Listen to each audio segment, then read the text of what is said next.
Hello student, welcome to Ashish classes. आज हम लोग पढ़ेंगे हैलो एरीन। हैलो एल्केन्स के बारे में हमने पहले लेक्चर कंप्लीट कर लिए। आज हम हैलो एरीन के बारे में पढ़ेंगे, ठीक है।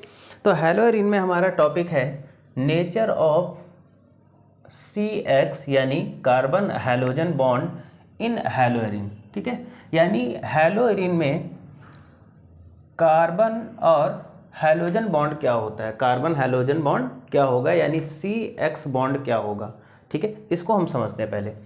तो यहाँ पर क्या है, CX bond is hello arenes.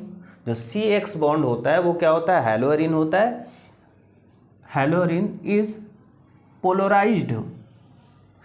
तो ये जो बॉन्ड होता है ये पोलराइज्ड होता है। पोलराइज का मतलब क्या होता है, हम यहाँ पर समझने की कोशिश करेंगे कि पोलराइज का मतलब जैसे C और X हमारा क्या होता है, सभी को पता है, हैलोजेंस होता है। यानी हम बात करते हैं यहाँ पर क्लोरीन, फ्लोरीन, ब्रोमीन और आयोडीन, ठीक है। तो CX बॉन्ड बनता कैसे, और ये क्या होता है, ये पोलराइज्ड होता है। पोलराइज का मतलब ये अपने आयंस में टूटेगा, प्लस और माइनस में, ये पोलराइज्ड होगा, ठीक। अब देखो पोलराइज कैसे होगा। अगर हम पोलराइज की बात करते हैं तो यहाँ पर अगर हम बात करते हैं कि हैलोजन यहाँ पर क्या है, हाइलो इलेक्ट्रोनेगेटिव एलिमेंट है, ठीक।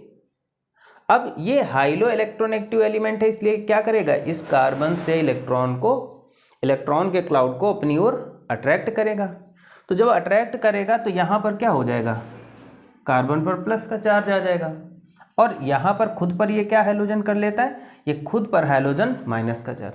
तो ये पोलराइज्ड हो गया, ठीक है, पोलराइज्ड हो गया। जैसे हम एक एग्जांपल मान लेते हैं NaCl। तो जब ये अपने आयंस में टूटेंगे तो क्या हो जाएगा, Na पॉजिटिव और Cl नेगेटिव, तो ये पोलराइज्ड हो गए।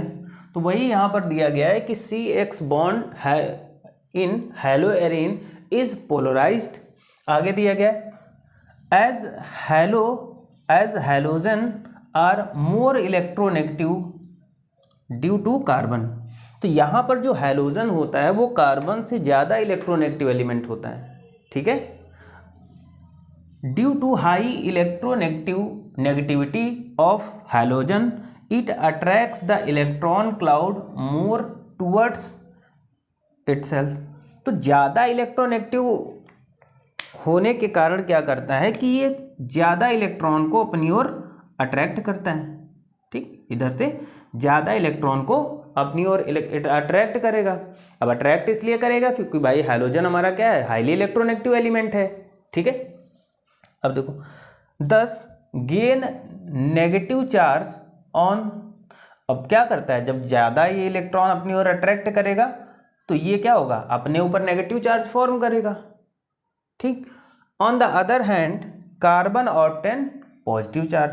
तो जो हमारा ये कार्बन होगा ये हमारा क्या हो जाएगा, ये पॉजिटिव चार्ज अपने ऊपर कंटेन करेगा, ठीक है। तो ये हमारा क्या हो जाता है, इसी को हम बोलते हैं nature of CX bond in hello arenes, ठीक है। CX बॉन्ड का जो नेचर कैसा होता है वो हमने इस यहाँ पर समझ लिया। इसमें क्या होगा भाई, CX बॉन्ड क्या होता है, C बॉन्ड X। हाइड्रोजन ज़्यादा इलेक्ट्रोनेगेटिव है, तो ज़्यादा इलेक्ट्रोनेगेटिव होगा, नेगेटिव एलिमेंट है, इसलिए क्या करेगा, कार्बन से ज़्यादा इलेक्ट्रॉन अपनी ओर अट्रैक्ट करेगा। तो जब इलेक्ट्रॉन अट्रैक्ट करता है तो ये क्या करता है, ये अपने ऊपर नेगेटिव चार्ज फॉर्म कर देता है, गेन कर लेता है, और कार्बन के ऊपर क्या हो जाएगा, पॉजिटिव चार्ज, ठीक है। तो ये जो नेचर यहाँ पर दिख रहा है इसी को बोलते हैं nature of CX bond in hello arene, ठीक है। छोटा सा टॉपिक था लेकिन इंपॉर्टेंट टॉपिक है हमारे लिए बोर्ड एग्जाम्स के लिए, ओके। तो आज के लिए इतना ही रखते हैं, बाकी नेक्स्ट लेक्चर में हम इसके बारे में और ज़्यादा डीपली से जानेंगे, या आगे टॉपिक में हम इसको और पढ़ेंगे।